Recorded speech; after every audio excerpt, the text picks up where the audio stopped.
Rappers are investigating Ali Lottie's recent claims about Juice WRLD's passing. Juice's ex-girlfriend Ali Lottie has been making many bold claims during a recent Instagram live, where she would say, and I quote, "Do you guys really think Juice passed from that? You are wrong, you're wrong, literally you're wrong. There's a lot of things you guys don't even know." Now this makes many believe that Juice WRLD may have stayed true to his word in 2017, where Juice would tweet, "My goal is to get overly famous, shine for a couple years, and then fake my passing." So what is the truth? Well, to understand everything, we first need to dive deep in December 8th, 2019. As on December 8th, Juice WRLD alongside his girlfriend Ali, his filmer, and his security were all boarding a jet and flying into Chicago. While boarding the plane, it was already late for around 50 minutes, as the flight attendants, as well as the captain, didn't want to take off yet. The entire flight felt very strange to Juice WRLD's friend. It was acting weird, the stewardess lady was acting weird, and I just felt something off. I got up to like, yo, we should leave. You know what I mean? I got up and walked to the door and then like to see if the cars were still there, and I'm like, because I was gonna be like, yo, let's just go off this plane. Yeah. Like, as the reasoning for the flight being delayed for 50 minutes would then be exposed only 3 months after his passing, as sources claim the pilot was the first one onto the plane. But while Juice and his company were boarding the jet, the pilot was able to smell very strong narcotics. He would follow his job's protocol by leaving the jet and calling law enforcement immediately. On Juice WRLD's private jet, he brought on multiple illegal items onto the flight, from having 70 pounds of extracurricular items stuffed into suitcases, 2 firearms with high-capacity magazines, alongside multiple items stuffed into Ali Lottie's handbag. The police would end up telling the captain, who was on the phone with police for roughly 10 minutes, to resume the flight as normal. Don't make any weird movements and just fly the plane to Chicago. This is exactly why Ali Lottie herself ended up blaming the pilot for Juice's passing on Instagram Live. I've lost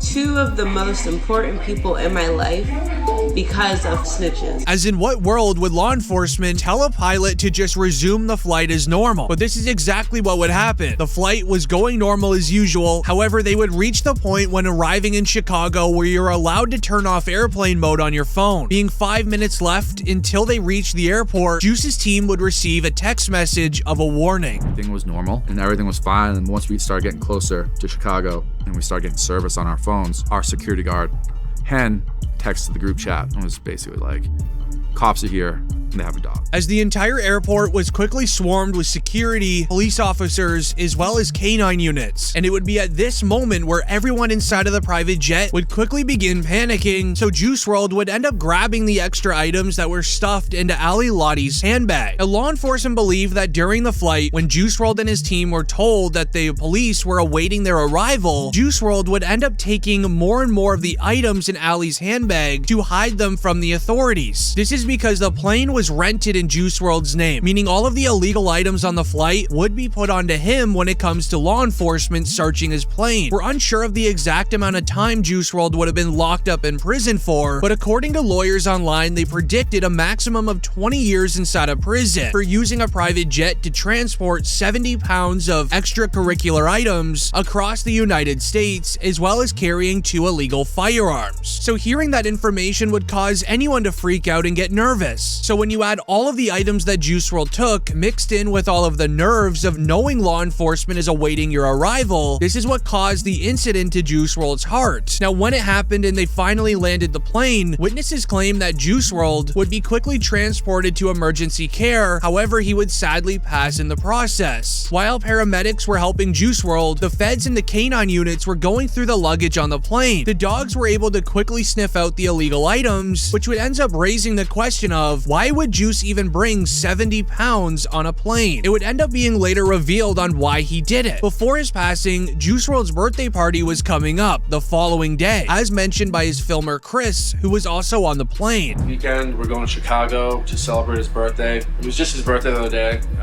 but we're going this weekend, Saturday. We're flying out there. We're gonna have a birthday party with his mom and family and friends and stuff like that from out there. So then 2 of the rapper's security guards were also arrested on the scene for the firearms while inside of the airport. Then later, Juice's photographer was also arrested and booked, and he was charged with a misdemeanor of firearm violation. So with an investigation now in place by law enforcement, OG rapper Boosie would suggest that the pilot of the plane was ultimately responsible for the passing of Juice WRLD, and he would refer to the pilot pilot as a snitch. Because how did law enforcement know that Juice would be carrying several pounds of illegal narcotics on a plane? Another theory is it may have had something to do with Ali Lottie's countless cases of trafficking charges. Her renting a private jet with her famous boyfriend may have raised a red flag in the system. However, many others believe that Juice's Instagram live streams showing everything off before getting onto the plane caused the setup by the police department so then he could finally distance himself from the spotlight. However, rappers would end up quickly reacting to the passing of Juice WRLD, where G Herbo would go on and share, "Man, I don't know, you know, that was my real little brother, bro. So it's like, man, I don't know, we still, you know, we dealing with that day, to be honest, man. It's still, of course, I'm not even gonna say I don't think, it ain't even been a day he ain't crossed my mind in some form or fashion, you know what I'm saying?" So to even Post Malone sharing, I wasn't necessarily close with him, but I got to speak to him, you know, a couple times, and just the sweetest guy. And as later we would then even see the kid Leroy share his experience with Juice WRLD. I learned a lot of stuff being around him and his process and how he records. Most rappers would probably be making a mistake if they tried to record the way that Juice did. No, he was the GOAT, the best.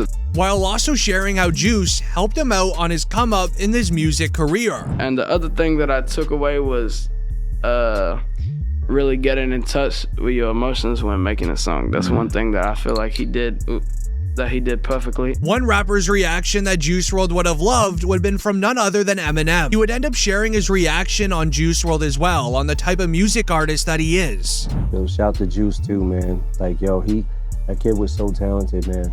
He, like, his freestyle he did on Westwood, where he rapped for an hour, like, what the?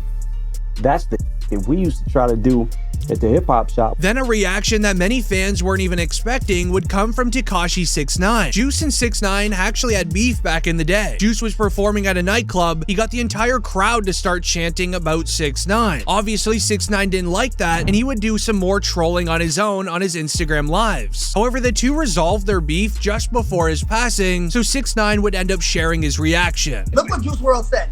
This is one reason I respect Juice WRLD, right? This is when I was clowning him. He messaged me. Look, Juice WRLD wrote me and said, "Yo, that video's so funny, I can't stop watching it." And you know what I said? I said, "Yo, call me." He said, "You taking over the world." I said, "Peace, King." He said, "What's your number?" I sent it. Whatever you want to do in life, find something that you don't mind doing for the rest of your life. And even if it seems like it's impossible, don't give up. Because a year ago, I was finna quit. What is it that drives you to go that hard, though? The love for music. I want to talk about it in music because I'm able to explain myself and talk about it in whatever, you know, in whichever way I want to. So it gives me a lot of room to really explain the way I feel. Make sure my family and all my close ones are taken care of. That's success in my eyes. You know, like I like to spread joy. I like to make people happy. I like to create connections with music and, you know, vibes and bring people together.